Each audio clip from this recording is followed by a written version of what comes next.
bercakap mengenai Lubnan kerana kebetulan ketika saya menjadi wartawan saya pernah ke Lubnan 2 kali. Sekali adalah selepas kematian Presiden Rafiq Hariri, pengeboman Rafiq Hariri yang berlaku pada Oktober 2004. Dan pada Jun 2005 saya pergi ke sana ketika keadaan di Lubnan masih tegang berikutan pengunduran tentera Syria daripada Lubnan dan pengunduran tentera Israel daripada Lubnan. Kemudian pada 2006, pada perang 32 hari yang dikenali sebagai Perang Arab-Israel yang bermula pada 2 hari bulan Ogos dan berakhir pada 4 hari bulan September. Saya berjaya masuk ke sana ketika Israel mengebom Beirut bertubi-tubi. Ketika saya masuk, lebih kurang 3,600 kematian. Jadi saya dapat menyeberangi sempadan dengan menggunakan JMC, menggunakan laluan padang pasir daripada Jordan rentas ke Syria.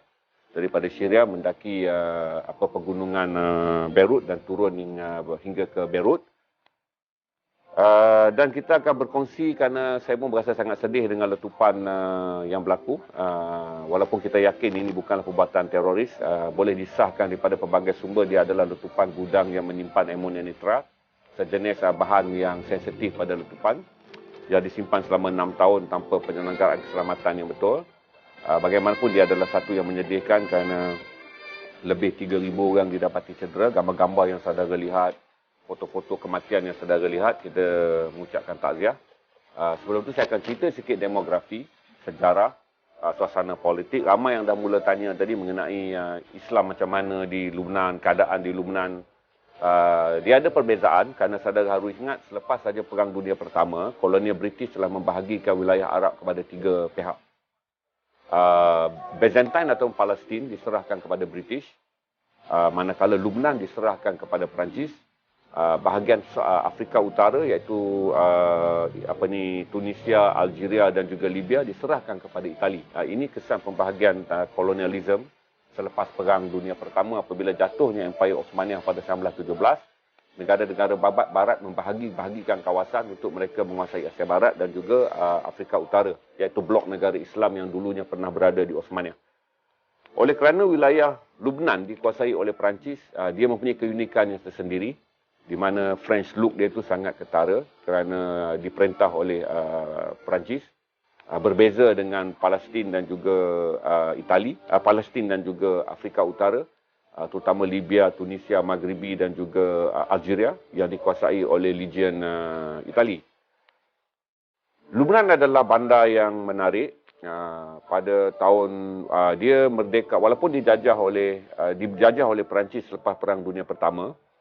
Apabila berlaku Perang Dunia Kedua, pada tahun 1943 ketika Perancis telah pun jatuh ke tangan Nazi, ke tangan tentera Jerman, secara automatik Lubnan merdeka. Jadi Lubnan memerdekakan dirinya pada tahun 1943 berikutan lemahnya Perancis. Tentera-tentera Perancis yang menjajah pulang ke Perancis untuk bertempur dan memerdekakan negara mereka yang dijajah oleh Nazi. Dan Lubnan sepenuhnya diisytiharkan merdeka daripada Perancis pada tahun 1946. Itu Lubnan yang satu masa sangat makmur. Pada tahun 60-an dia dikenali sebagai Swiss of the East ataupun dipanggil Switzerland di Asia Timur. Juga dikenal sebagai Paris in the Middle East, juga dikenali sebagai Paris di Asia Barat kerana dia adalah bandar kewangan yang makmur pada tahun 60-an dan 70-an. Hub kewangan di Asia Barat adalah di Lubnan. Berarti kalau hub kewangan di Asia Timur adalah Hong Kong, saudara boleh bayangkan pada tahun 60-an dan 70-an, kedudukan Lubnan sebagai hub kewangan pelabur adalah untuk Asia Barat. Ini menjadikan pertumbuhan bandar di Lubnan, di Beirut terutamanya, jauh lebih maju daripada mana-mana negara Asia Barat. Sekalipun Dubai ataupun Doha. Tidak ada yang boleh menandingi begitu pantas dan begitu majunya Lubnan sebagai kota kewangan. Yang unik. Kalau saudara masuk ke Lubnan hingga sekarang pun, saudara tidak akan rasa saudara melawat Beirut sebagai melawat bandar-bandar Asia Barat yang biasa. Kita merasa seperti berada di Swiss, kita merasa seperti berada di Paris. Sisa-sisa tinggalan pembangunan yang dicapai oleh Beirut pada tahun 60-an dan 70-an itu masih dapat dilihat hingga tahun 2000-an. Tetapi malang menimpa bagi sebuah negara yang mempunyai demografi yang unik di mana masyarakat Islam adalah 54%, masyarakat Kristian adalah 41%, bakinya adalah masyarakat Druz, D-R-U-Z-E, Druz, sekitar 5 ke 6%.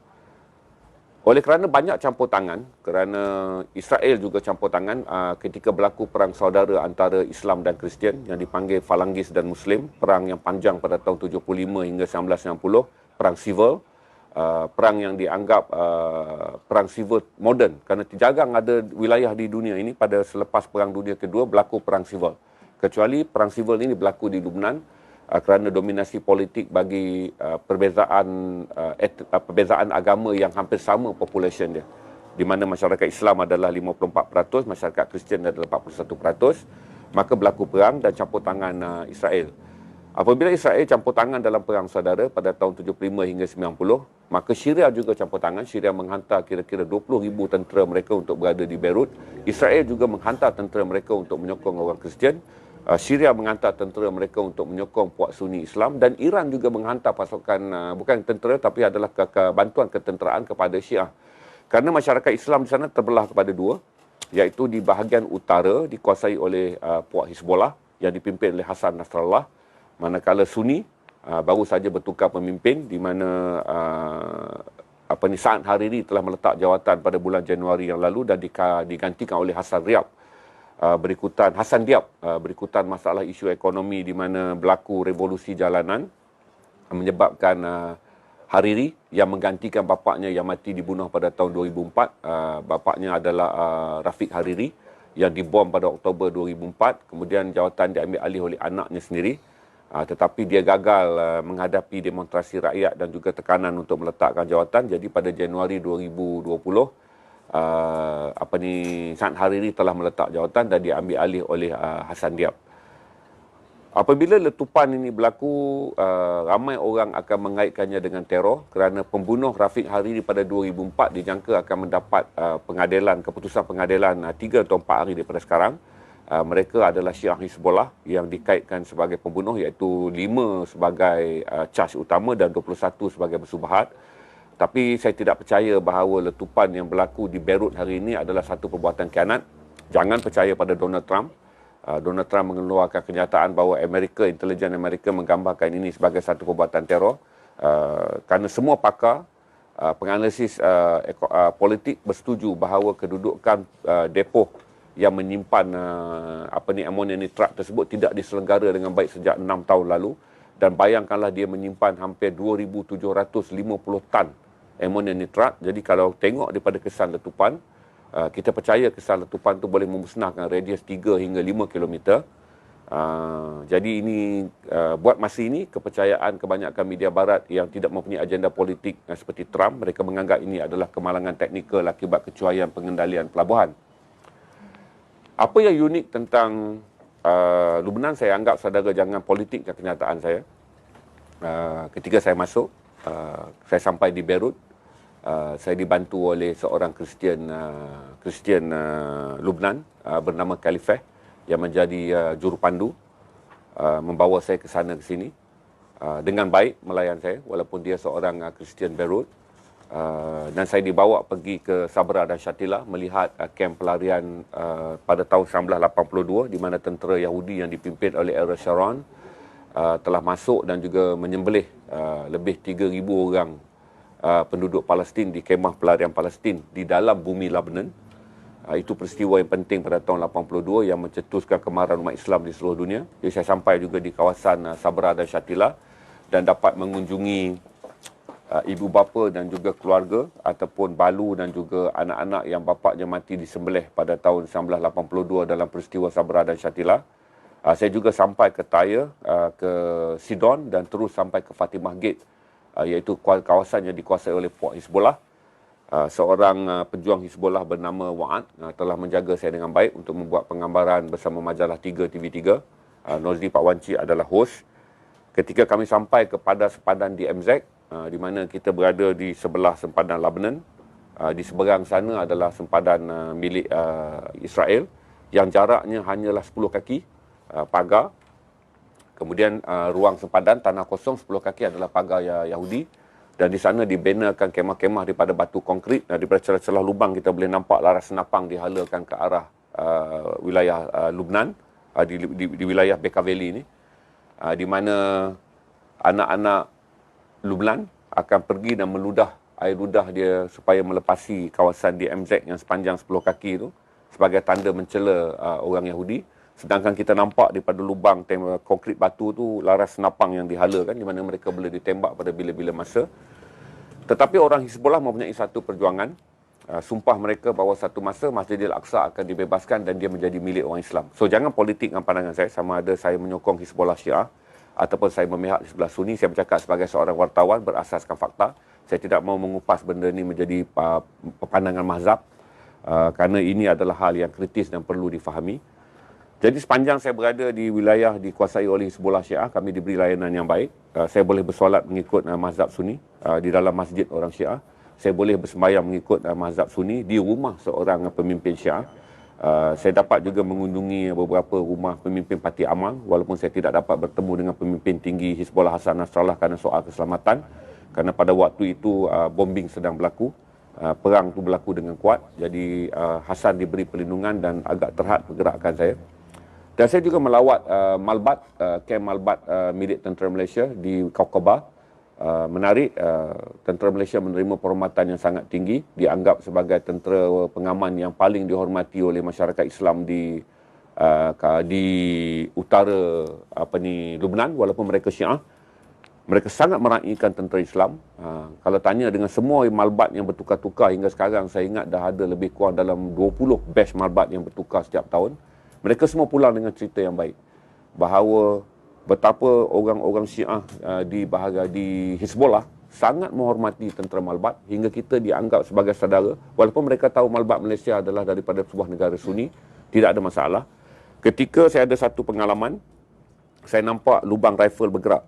Ketika kami berdiri betul-betul dengan pagar sempadan dan Nozri Pak Wan Cik nak buat stand up untuk majalah 3 tu, saya nampak laras machine gun tu bergerak daripada lubang kem tentera Israel kerana jaraknya hanya 10 kaki. Jadi saya bagi tahu dengan Wa'ad, sesuatu berlaku kerana laras tu bergerak.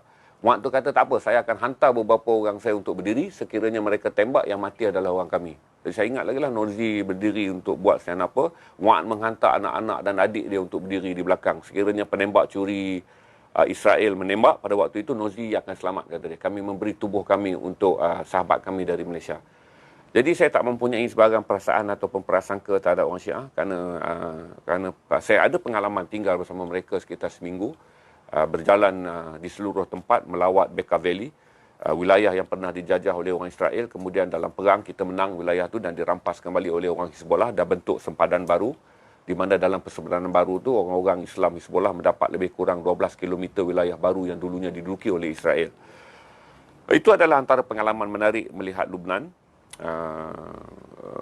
Saya suka Hard Rock Cafe di Lubnan, di Beirut. Hard Rock Cafe di Beirut adalah yang tercantik kerana dia berada di depan pantai yang sangat tenang pada waktu malam. Foto yang saya letak, poster tu, yang saudara tengok foto saya tu, betul-betul di sebelah depan tu adalah Hard Rock Cafe.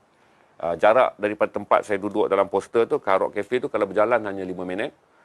Sekiranya ada majlis perkahwinan, pengantin akan lalu di depan Hard Rock Cafe itu kerana itu tempat paling ramai, dataran tempat anak-anak muda bermain skateboard, tempat anak-anak muda berkumpul, Kristian dan Islam berkumpul. Kita hanya dapat membezakan beza dia adalah gadis-gadis Kristian akan memakai rantai T pada leher mereka, manakala majoriti Muslim memakai tudung. Tetapi sekiranya mereka tidak memakai tudung tetapi tidak memiliki rantai T, berarti mereka adalah wanita Islam. Tidak ada jurang. Pada waktu siang mereka memancing di pantai bercampur hingga anda tak tahu mana satu Islam, mana satu Kristian, kerana mereka adalah daripada bangsa yang sama tetapi berbeza agama.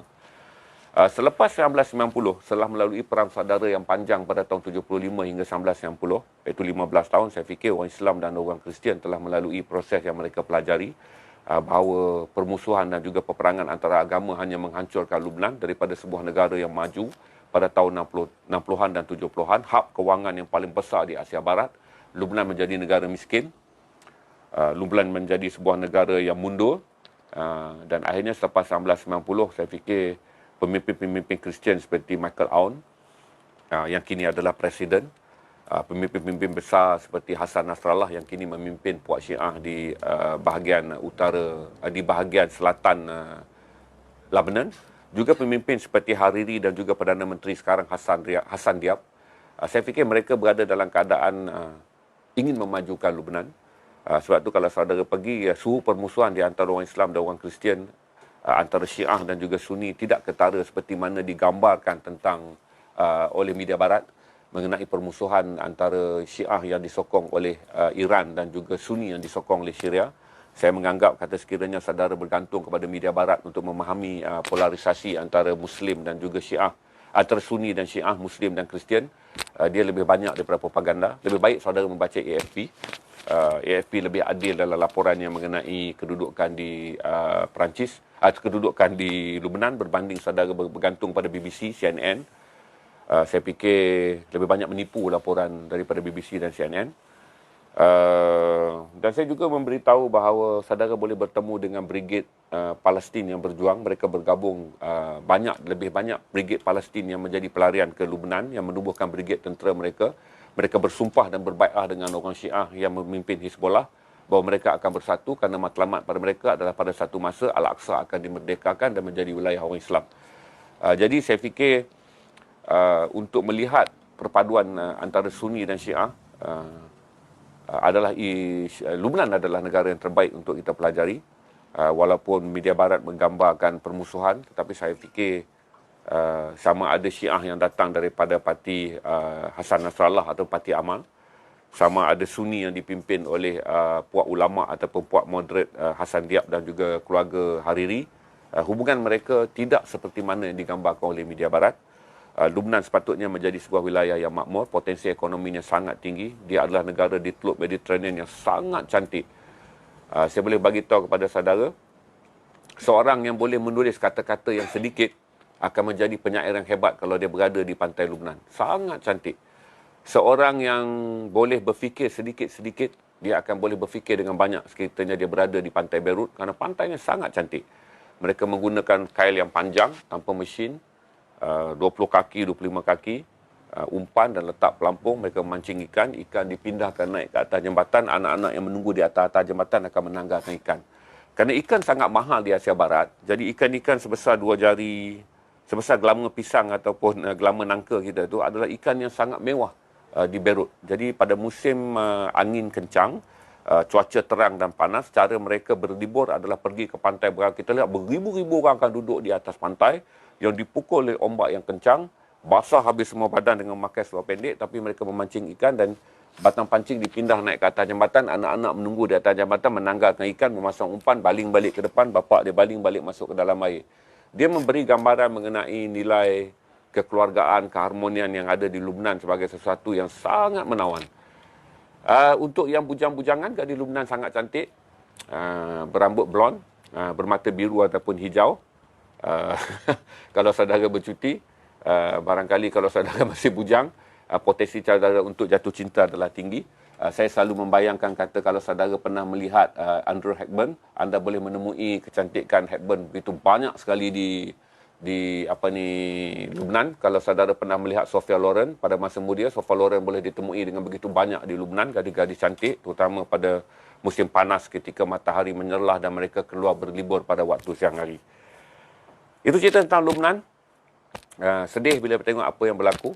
Dan sekarang tak boleh pergi Lubnan kerana satu COVID lah. Yang kedua adalah kerana kita tak boleh lagi merentas jalan darat kerana Syria berperang. Jadi kalau guna kapal terbang tak begitu menarik. Dia menarik adalah ambil kapal terbang tiket murah ke Thailand.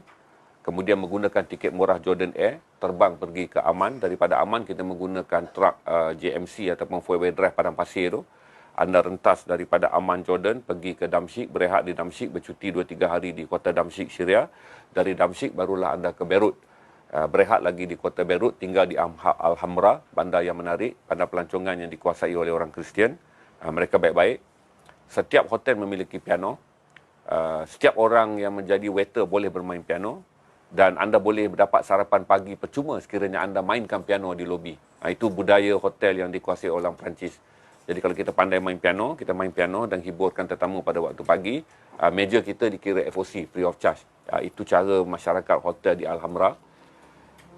Ketika Israel menyerang pada kali kedua 2006, saya berada di sana pada hari ke-28, perang tu perang 32 hari. Kami melihat bombing berlaku pada malam hari seperti bunga api.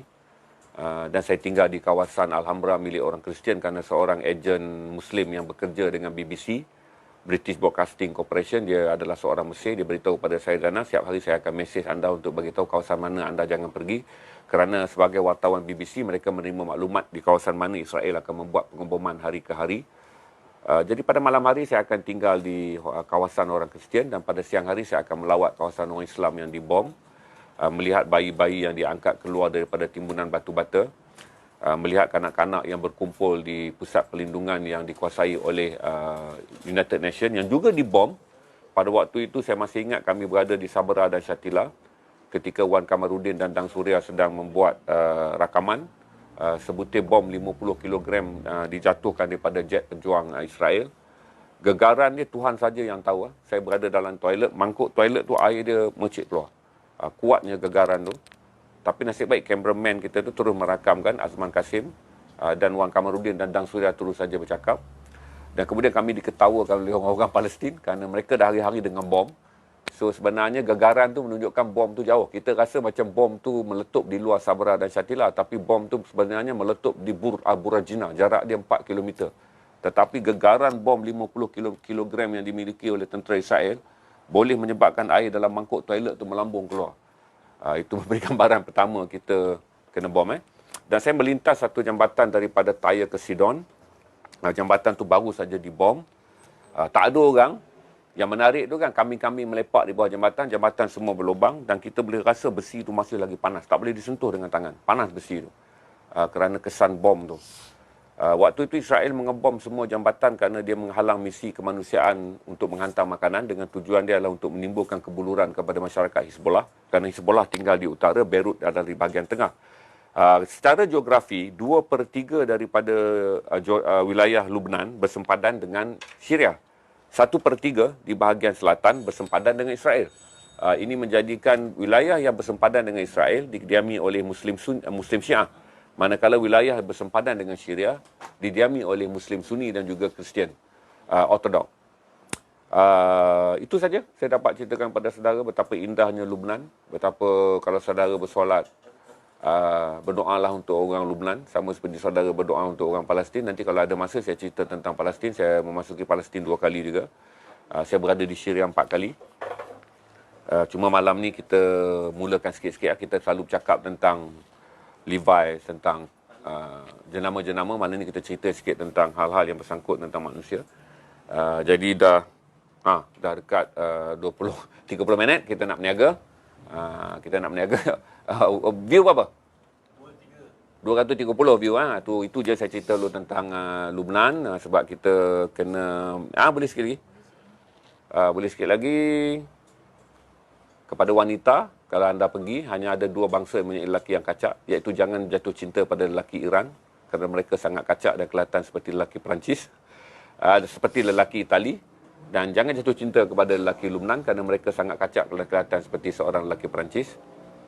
Kepada lelaki, bercintalah dengan gadis-gadis Lubnan kerana mereka suka untuk berkahwin dengan orang Malaysia.